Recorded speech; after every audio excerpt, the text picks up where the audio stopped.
What's up guys? Welcome back again to my TechTube channel, and in this video, we will be talking about the newest and updated Moft Snap-on wallet plus the combination of this wallet to their MagSafe case. But guys, before that, let's do the unboxing.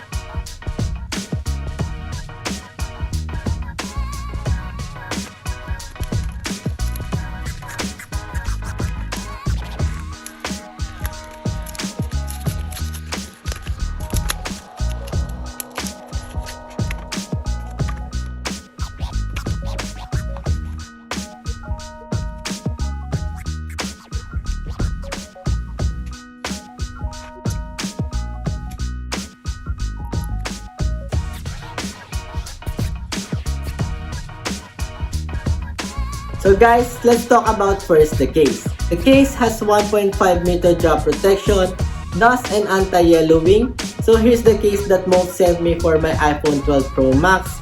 It's been 3 to 4 weeks already since I got this case, and there's no signs of yellowing.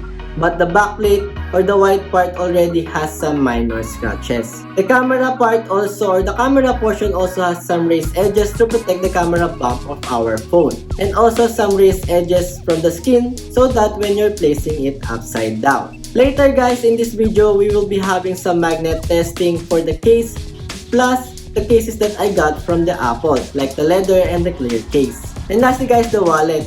I have here the OG wallet and the newest and updated magnetic snap-on wallet. At first, you think there's no differences between the two, but the newest wallet has now have a stronger magnets from the previous one. The edges of the wallet is now covered or not exposed, unlike from the previous version. And that's great because it makes the wallet last longer in my opinion, plus and it feels great. And still guys, it still has the same features as making it a phone stand, like landscape mode,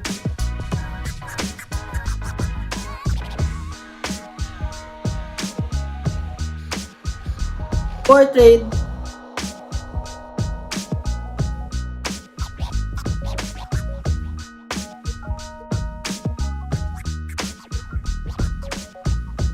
and floating mode, which I personally often using since I love watching movies on my iPhone. The wallet also hides the cards that are inside the wallet.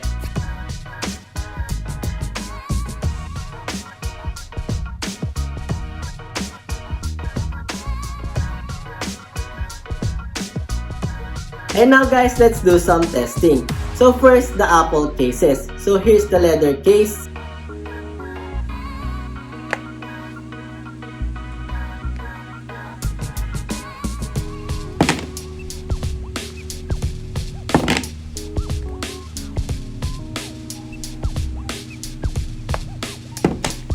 And the clear case.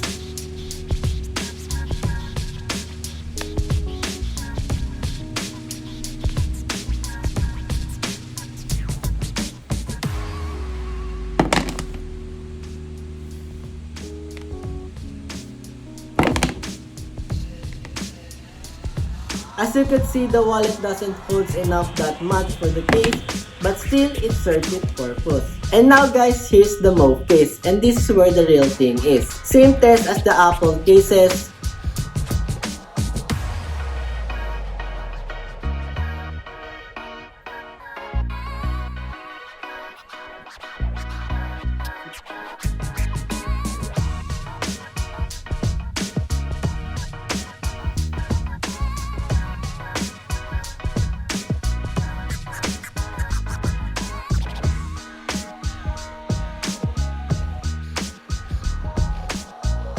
See any differences guys? It's very obvious that the Moft wallet perfectly engineered to the Moft case. It sticks well unlike the Apple clear case and the leather case. Plus, you know it's much more secured when using the Moft case rather than the Apple's clear case and leather case. So to summarize the whole video guys, the advantage of the case and the wallet together, it gives me more secured feeling using the magnets from the case and the wallet.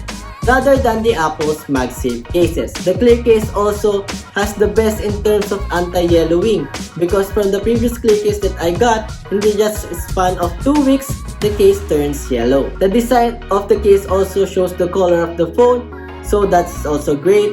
The back white plate also complement, especially when you're putting the wallet. The wallet also had an upgrade from its previous magnets. The edges of the wallet also feels great. Unlike before, you can feel some roughness since it doesn't have the coating at the edges. And for the disadvantages guys, first, the case buttons are not that clicky for me. Sometimes you need a bit of an effort to press the buttons. Second guys, I think the back of the case is scratch magnet, so be careful with that. I hope for the next design of this case may be a matte finish, something like that. And third, I also suggest that they add some shock absorption on the corners of the case just for added drop protection. And lastly guys, I know that the wallet sticks well with the case, but I hope this still upgrades the magnets. For the next year iPhone maybe, because every iPhone gets heavier. So that's all for the unboxing and review guys. If you like this video, don't forget to like and subscribe, and see you on the next one.